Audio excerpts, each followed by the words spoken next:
Hallihallöle, ich bin's, euer Blaster-Ingenieur. Und das seht ihr. Da haben wir auf dem Tisch das ganze Zeug, was man braucht, um der eigene Blaster zusammenzubauen. Und ihr seht, ich hab da schon ein paar Schrauben reingemacht, aber das Triggerle, das geht noch nicht. Aber jetzt, da seht ihr, das geht. Ein bisschen gefummelt, das neu zu kriegen, aber es geht. Und so sieht's dann auch aus. Liegt recht gut in der Hand. Den Kosmetik, da kümmern wir uns später drum. Da haben wir hier der Batteriefach. Da haben wir gleich mal aus meiner Raven. Da haben wir eine Raven. Da ist der Dummy, der bleibt drin. Der Dummy. Die brauchen wir. Weil das ist ganz geschickt. Das ist ein Batteriefach bloß für 3 Batterien. Da testen wir kurz. Ich habe das schon vorher schon getestet. Dass ich mit den Gaser blamier vor der Kamera und vor euch. Habe ich vorher schon getestet, dass die Schwungrädler auch in die richtige Richtung dreht. Weil das ist der Schwungrädlerskäfig aus der Streif. Bei Streif kennt ihr ja hoffentlich. Und wenn nicht, guckt euch das Video an, es lohnt sich. So, das Räderle muss auf das glatte. Da haben wir da. Dann können wir da. Gut. Ja, das schießt nach vorne. Das passt. So. Jetzt machen wir nur die Batterie raus, weil das ist halt. Ja. Wenn man da nicht aufpasst, macht man Kurzschluss. Das ist vielleicht doch nicht so geschickt. So.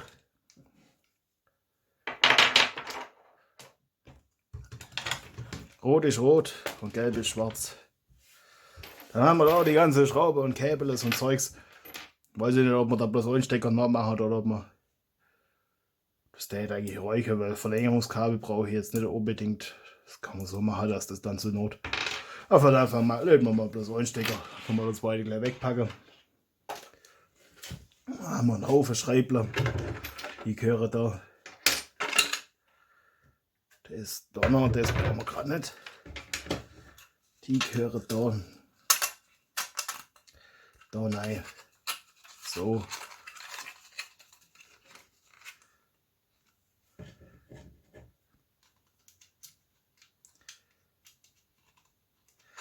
Da fangen wir gleich mal an. Die Schraube muss ich extra abstellen. Da habe ich nichts gedacht, das hätte ich irgendwie auch erst später dicker machen können. Also, ja. Aber ja, jetzt ist schon so, jetzt habe ich schon Schraube bestellt. Das passt jetzt schon. Das sind die Dinger, die mir gleich abgebrochen sind. Habe ich auch nichts gedacht. Das ist natürlich, wenn man das so druckt, dann ist es vorherzusehen, dass das abbricht, weil das ist, in die Richtung hat das, wenn die Schicht da so gegangen hat das keine Stabilität. Da hebt das nicht arg. Vor allem bei dem Durchmesser. Also das ist ja ganz dünn bloß. Aber ja, das ist halb so wild. Nichts, was man nicht irgendwie. Und die Dinger sind ja sowieso bloß Abstandshalter, dann kann ich halt auch Quenchstangen kaufen dafür, so M3 Quenchstangen.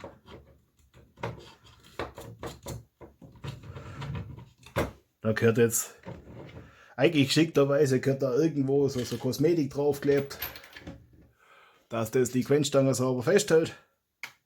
Ah, ja, scheißele. Ah, voilà. Ah, kruscht ist, kruscht. Habe ich nochmal abgebrochen.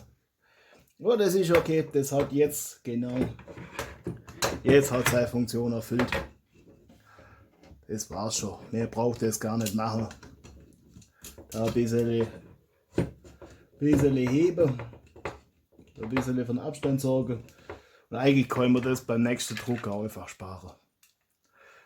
Ja, da kann man einfach auch 2 Schrauben, 2 Motoren dagegen machen und dann ist das dieselbe Funktion.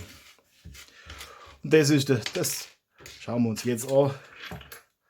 Gucken wir mal, dass wir das wieder rauskriegen. Das ist, die Löcher sind gerade so, dass sie passen. Die andere Seite, auf einer Seite, es wird eigentlich, das kann dick sein, oder? Habe ich das nicht gemacht? Ich glaube, das habe ich. Ah, das ist auf beide Seiten rund. Ah, scheißele. Aber wisst ihr was, das machen wir kurz im Schnelldurchlauf. Bis gleich.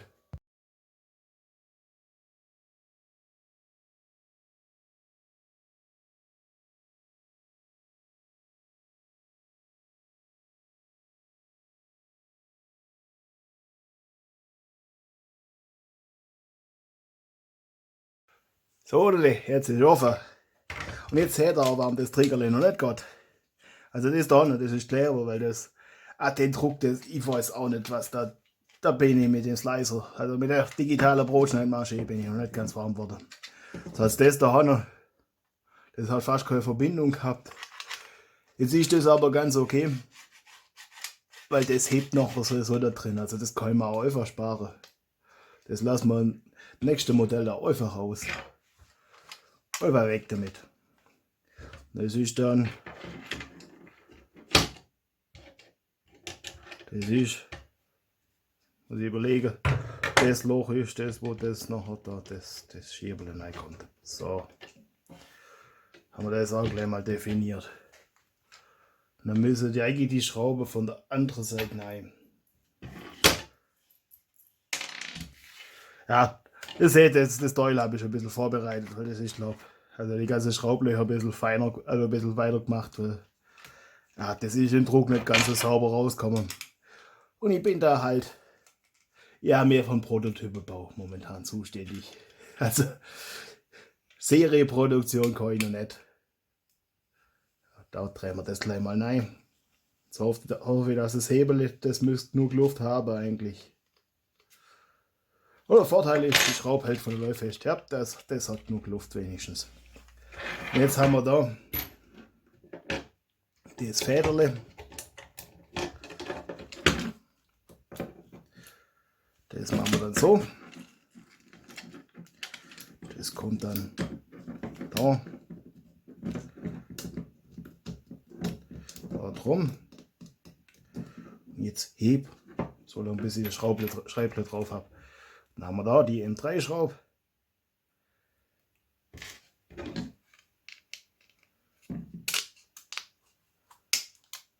Das ist gerade so, dass ich nicht versenke, Gott, dass sie nicht vollständig versenkt ist. Ah ja, das ist jetzt erster Prototyp. Und dann geht es zweiter Prototyp. Und irgendwie habe ich auch festgestellt, dass ich nicht ganz die richtige Gabelschlüssel dafür habe. Also das ist ein bisschen, dann müssen wir den Universalgabelschlüssel nehmen. Das ist dann wieder was für die Shorts, wo ich drüber lustig mache, und was für Pusher ich bin. Das ist aber okay. Wichtig ist, dass Gott, dass man es nachkriegt. Besser machen kann man es dann immer noch beim nächsten Schritt. Muss man da mal gucken, woran das liegt, oder was das was ich da für Gabelschlüssel bräuchte. Ah. Ein Haufen Krach. So.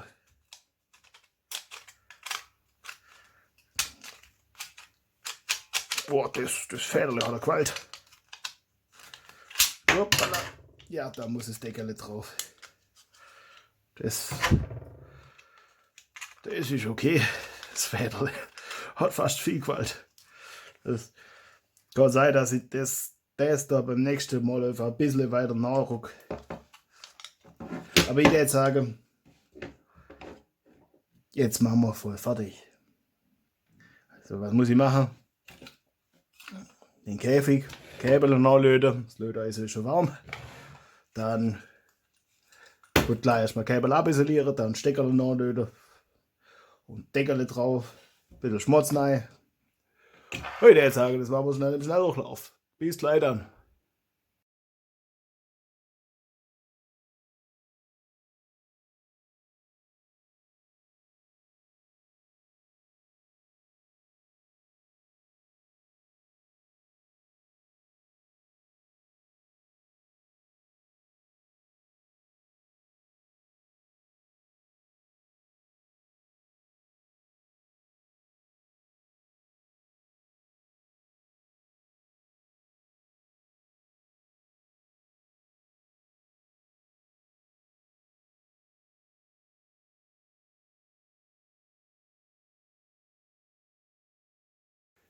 Ja, man sollte sich aufs richtige Werkzeug hinrichten. Also, ja, da war ich jetzt das erste Mal faul zum Aufstehen. Dann. Und dann habe ich gedacht, das kriege ich mit ab, isoliert sagen auch noch, aber ja. Nee, man einfach das richtige Werkzeug verwenden und dann Gottdessen muss man da nicht Werkzeug, das für andere Dinge gedacht ist, dafür verwenden. Ja, das ist. Ja. Naja, halb so wild. Jetzt. Dafür konnte ich jetzt leider 3D-Drucker wieder neu beschäftigen. Da läuft gleich ein anderes Projekt. Habe ich ja vor kurzem vorgestellt, was ich dieses Jahr alles so geplant habe. Da ist mir währenddessen die Idee gekommen, das so zu machen. Ei. Jetzt hätte ich auch überlegen sollen, soll ich kurz die Streifen gucken mal, wie das da aussieht. Bis gleich. So, da haben wir den Streif. Und ich will gucken, welches Ende da zu den Schwungrädern zeigt. Damit ich weiß, welches Ende an die Batterie muss. Das ist Plus, das ist Minus. Okay, dann passt das, weil dann kann ich das nämlich dann universell machen. Dann werde ich sagen, dann löte ich das einmal. Bis gleich. Ich glaube, ich habe gerade echt Kamera vergessen einzuschalten. Ja, es wäre ja peinlich, wenn es nicht lustig wäre. Da habt ihr halt das schöne Löde verpasst. Hei.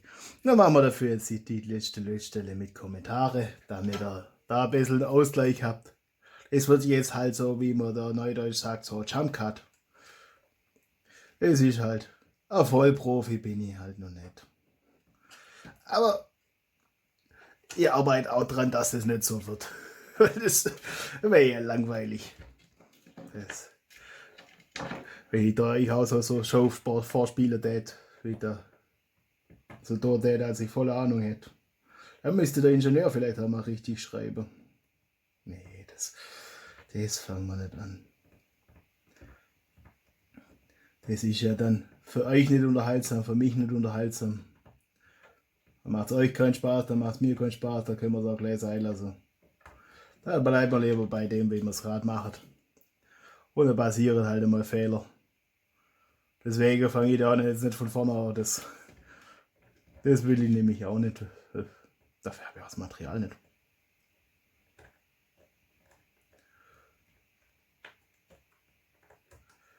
Und aufregen tue ich mich da schon gleich gar nicht. Die sind Dinge. Das passiert.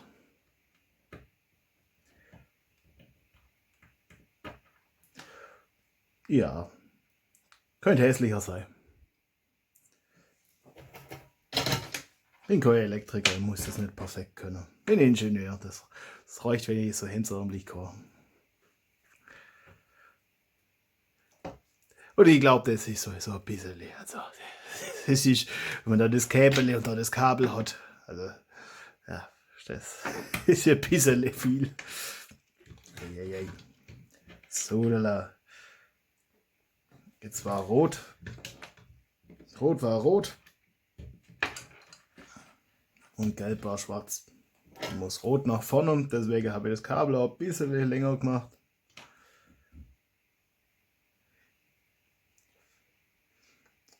Ja, geht's hier Nebelmaschine. Bisschen. Fällt nur noch Lichtshow. Machen wir den Blaster auch irgendwann mal ein. Also Lichtshow. Wobei Nebelmaschine wäre auch cool. Nebelmaschinenblaster, das gibt's ja für so Modelleisenbahnen und so Zeugs. Da kann man das in Blaster einbauen, irgendwie. Und dann raucht er wie ein Echtsquirle. Noch ein bisschen Lötzinn für die Stabilität drauf. Und dann rückt die Stunde der Wahrheit näher. Hab versucht, sie so lange wie möglich zu vermeiden. Es ist halt schön, die Illusion zu haben, dass man denkt, das funktioniert. Jetzt, wo wir so nah sind, jetzt müssen wir irgendwann mal rausfinden, ob das auch funktioniert. Hoffentlich. Klopf auf Holz und so Ding. Ja, Klopf auf Holz. Ja, dass auch Quiz funktioniert.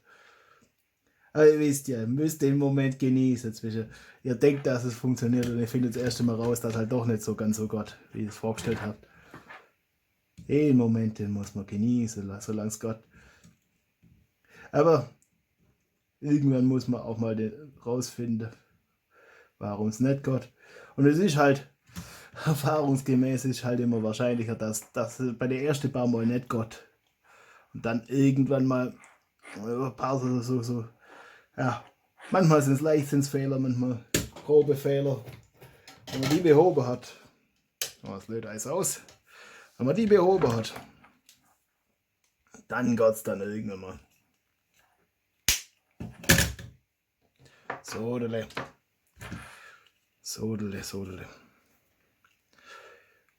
Ja, das sieht doch ganz okay aus. Da. Weg.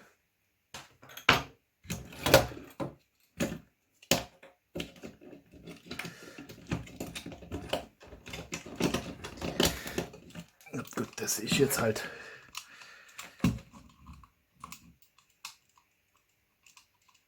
Uiuiui.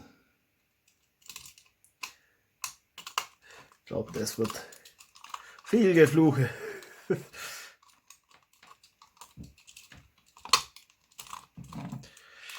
Oh, weiß Gott, halbwegs. Also das hätte ich vielleicht. Das müsste vielleicht ein bisschen auf Bord kehren. Weil arg viel dünnere Quendestangen will halt doch nicht nehmen.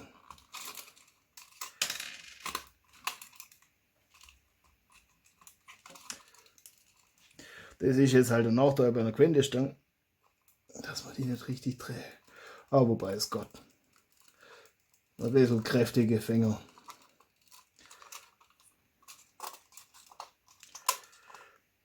Dann das. Dann setze ich das einfach auf. Schaut mal. Boah, das ist halt eine Presspassung. Und es ist halt, oh Gott, dass gut, dass noch nicht ganz gegangen ist. Das darf da nicht noch, die Kabel müssen da noch aus dem Weg. Da noch, nein, müssen die, da ist der Kabelkanal, den habe ich extra gemacht und da geht er auch völlig da, wenn ich den extra feucht gemacht habe. So. Also das ist selbstverständlich, wenn man da schon was extra macht, dann muss die Kabel das auch einhalten. So. Uiuiuiui. Uiuiuiui.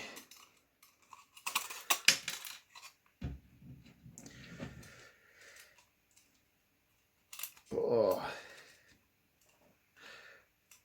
So eine Kleinigkeit tut das jetzt. Ja gut, daran scheitert es nicht. Ich meine, das sind Dinge, die regeln eine Bohrmaschine. Räumen wir mal der größte bisschen auf. Geil, das ist jetzt alles erledigt. Das passt auch zusammen.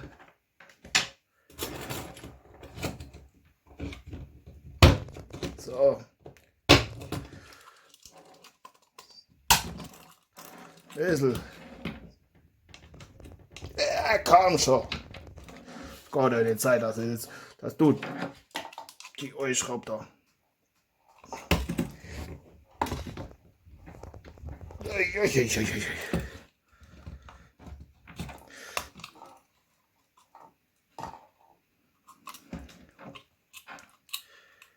Das ist jetzt. Eieieiei. Eieieiei.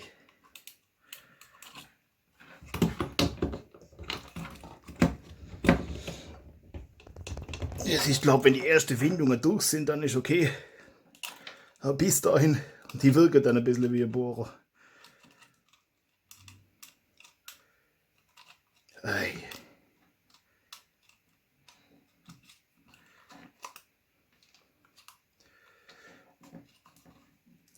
Aber wisst ihr was? Und versuch noch. Mal kurz aufstände.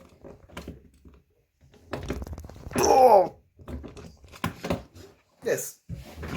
Wisst ihr was? Das reicht. Das mache ich dann später mal.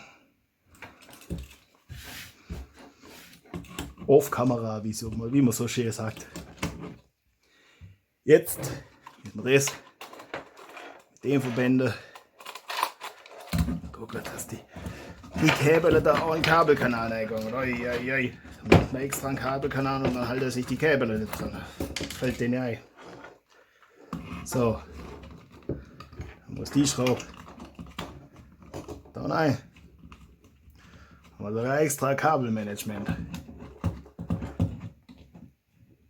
Gut, als ob das der einzige Blaster mit Kabelmanagement wäre, aber will das schon gut herausarbeiten, dass wir das auch extra haben. Dass das eine Verkaufsargument vom Blaster ist. Jetzt gucken wir, ob er überhaupt funktioniert. So, das ist Schraubtechnik. Könnte man das auch mal elektrisch zulegen, aber okay, wenn man ein bisschen Kraft braucht, dann geht die Schraubtechnik nicht mehr so. Aber wenn man fast keine Kraft braucht, wenn es nur ein bisschen reibt oder an der Reibung hängt, dann geht es recht gut. So, jetzt ist die Schraube weg. Also seht ihr, da geht es noch recht gut. Das wollte ich euch zeigen.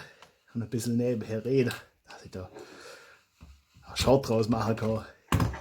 Das habe ich auf der Seite. Ja Gott, das geht schon. Sind jetzt. Ich glaube, da habe ich mir nichts dabei gedacht, dass ich da die 8 kann.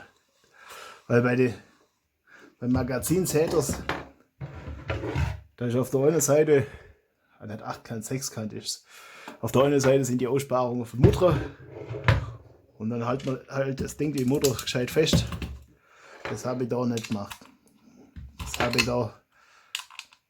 Ja, der sage ich hab's vergessen. Aber ja. Die Schraube hält auch ohne Mutter. Das ist gerade so, dass das ein Gewinde in das Ding da macht, in das 3D-druckte. Das ist halt. Ja, das, was man so zu Hause an 3D-Drucker hat, ist jetzt keine präzise Technik. Also. Ja, mach halt Krach, dass alle wach sind.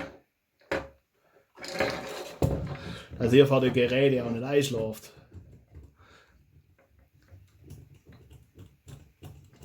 So, und jetzt wird es dann gleich spannend. Die letzte Schraube. Ja, ganz schnell. Irgendwann mal vielleicht der Akkuschrauberle. Bei das nicht. Gut, wenn man den Bus runterfällt, das macht auch Krach. Also das macht, glaube ich, keinen großen Unterschied. So, packen wir das Lötzinn weg. Brauchen wir jetzt heute nicht mehr. Haben wir alles gelötet, was man löten musste. Die Mutter brauchen wir auch nicht. Das muss ich dann mal später machen. Werkzeug auf Seite. So.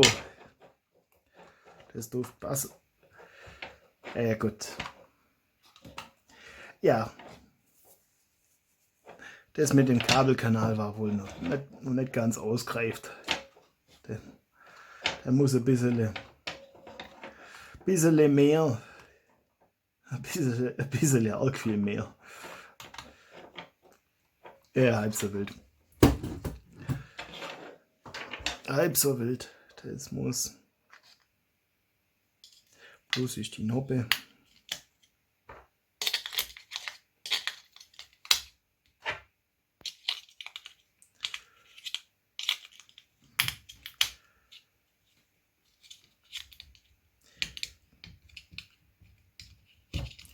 Ah.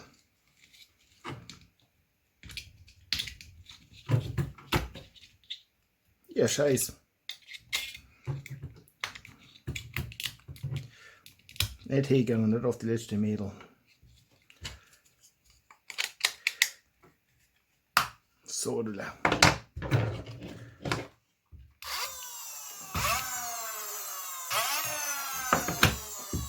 So. Magazine rein. Hast du ja auch. Ei.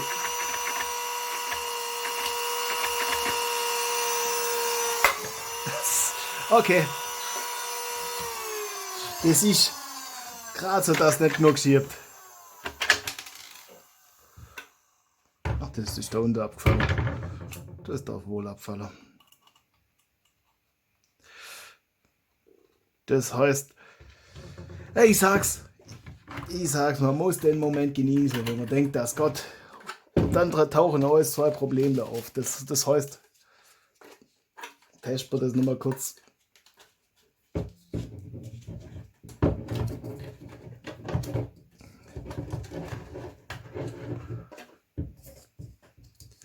Das heißt, der Schieber, der muss irgendwie, der muss weiter vorgehen. Also ihr seht das Magazin, der nutzt nicht mal den kompletten Raum von dem Magazin aus, wo das, ja. Aber sonst läuft er recht gut. Also mal abgesehen davon, dass er halt das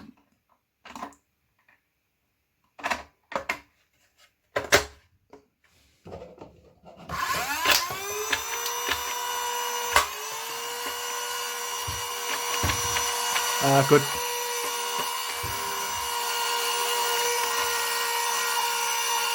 Geht da nicht weit genug zurück. Da hängt er.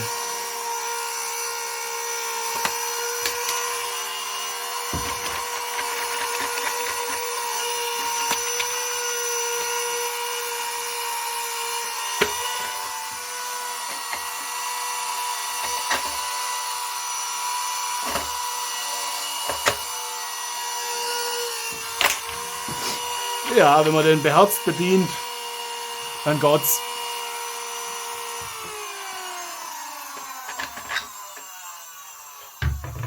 Das ist okay. Da muss noch ein Isolierklebeband drauf, das ist klar. Das habe ich jetzt auch nicht vorbereitet. Also wenn man das kennt auch ein bisschen weiter zurückgehen. Das ist.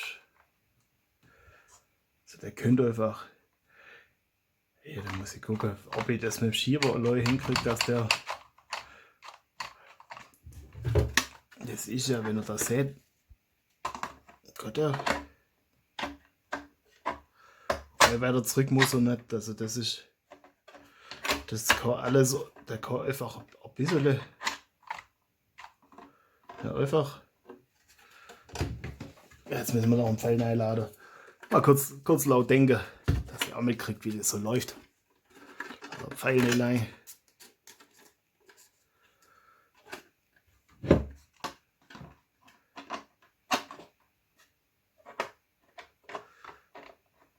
Der könnte noch einen halben Zentimeter weiter vor. So dass ich die nicht. Gucke, da ist der Schieber. Das muss ich jetzt alles einen halben Zentimeter vor. So bin ich mit dem Schieber auf Anschlag. Dann gehe ich da. Weil der Schieber einfach so konstruiert, dass der einen halben Zentimeter weiter vorne ist. Dann dürfte es gerade so räucheln. Weil der fällt. Und jetzt schiebt das jetzt nämlich so. Und so können das die Schwungräder nicht greifen. Aber so Gott. Das ist halt. Und irgendwie muss ich die Batterie nochmal festmachen. Da. Man versucht einfach. Da irgendwie. Also mal ein bisschen rumschießen. Also, kurz gesagt, den Schieber müssen wir ein bisschen oben konstruieren. Und muss ich gucken, den einfach nach hinten, ein Stückchen weiter nach hinten gegangen ist, dass das. Aber wobei, das passt eigentlich von der Kraft, die man braucht. Also da habe ich Schlimmeres befürchtet.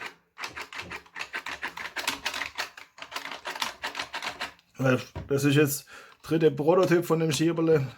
Das ist okay. Hab Schlimmeres erwartet. Das ist okay. Und wenn wir das alles gelöst haben, dann kümmern wir uns um die Kosmetik. Und dann kommt da immer eine Schulterstütze hin, dass das dann so in die Schulterstütze reinkommt. Muss ich gucken. Also ich glaube, die Kabel mache ich einfach länger, dass die da durchgehen.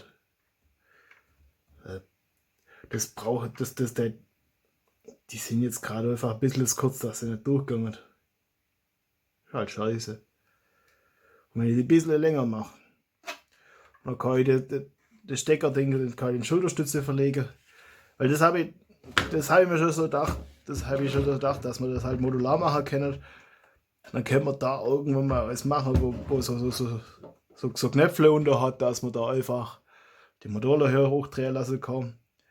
Und dann brauchen wir da, entweder muss da an die Ecke Relais rein, oder es muss halt auch ein T-Stück runter, dass das dann zu dem Schalter geht und wieder hoch.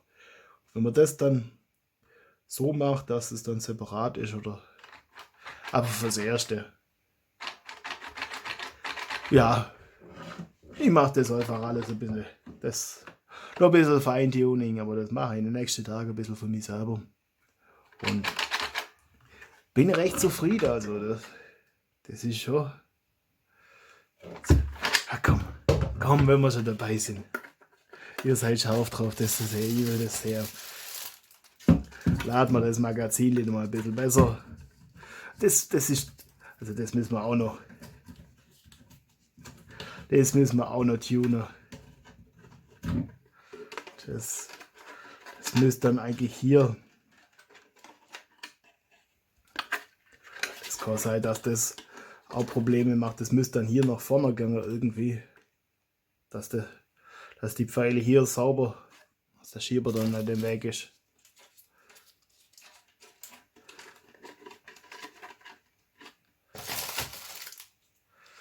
Ah, das sind die Pfeile, die in der Streifhaut drin hatte.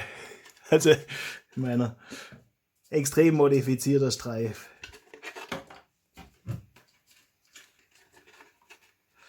Also die habt ihr gerade vorher gesehen. Und da reißt die Pfeil mehr raus, wie die hat ein bisschen. Ja, da wollte ich einfach mal gucken, was denn so möglich ist und damals Maximum-Test einbauen. Oder das, was ich halt gedacht habe. Was ich so fürs Erste als Maximum gekriegt habe. Ich meine, brustlos wäre, glaube ich, mal möglich. Das müsste noch mal ein bisschen mehr rausholen vielleicht. Geraschel. Es ist ja rechts gefummelt, das Magazin zu laden. Also, das ist jetzt nichts. Das Blasstelle. Also praktisch ist es nicht. Das muss man ganz ehrlich sagen. Da kann man das so reinladen. Zack. Und dann schalten wir das ein.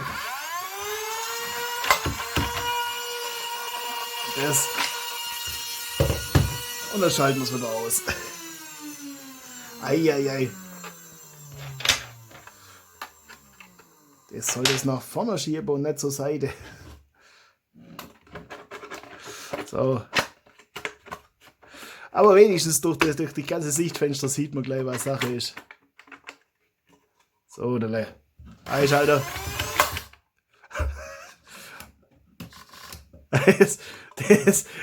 Okay. Ja, das ist halt. Ja. Das müssen wir dann. Das ist. Ja. Der nächste hat sich verklemmt. Das ist. Das Fädel hat er nicht. Das müsste es eigentlich gescheit. Ja. Wie schon gesagt, es ist kein praktischer Blaster. Das ist, ich wollte das einfach machen, weil ich es machen wollte.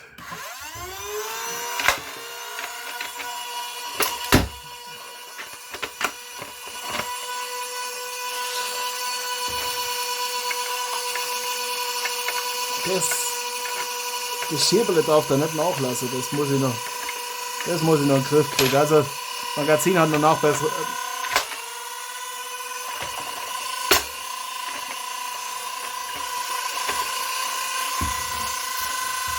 Das hat noch Verbesserungspotenzial.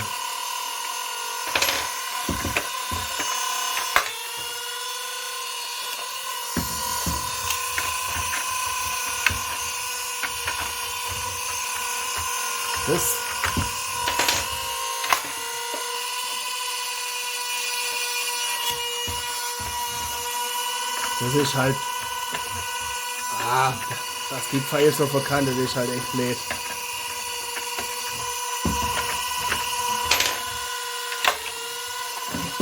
Jetzt müsste es gleich nachgegangen.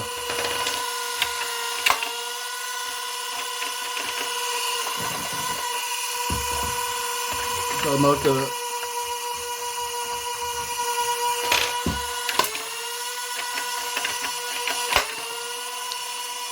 Ja, machen wir das aus.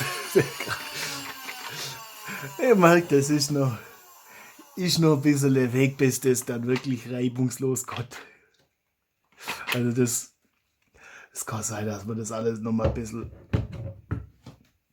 bisschen überarbeiten müssen, dass das wirklich auch einfach keine Luft lässt, dass die Pfeile sich nicht verdrehen können. Dass man das wirklich sauber anpasst auf die halbe Pfeil. Oder zumindest gegen Ende. Also dass das dann. Aber ja, das ist vielleicht auch nicht geschickt, dass die so Gummi haben da vorne. Ja, jetzt gucken wir. Das kriegen wir schon irgendwie noch. Aber habt ihr gesehen, das ist der aktuelle Stand. Habt ihr hoffentlich alle drauf hingefiebert. Und ich bin schon mehr zufrieden, wie ich erwartet habe. Also ich habe mehr Probleme erwartet. Also von daher, das Magazin, da müssen wir ein bisschen. Da ist immer noch nicht die Spiralfeder drin. Die liegt immer noch daneben. Aber ich wollte jetzt nicht riskieren, dass ich da nochmal da Verzögerung reinkriege. Weil mir war es jetzt wichtig, den da zu testen. Oder da habt ihr schon gesehen, das Schieberle müssen wir ein bisschen umkonstruieren. Und dann kriegt man das wohl hin.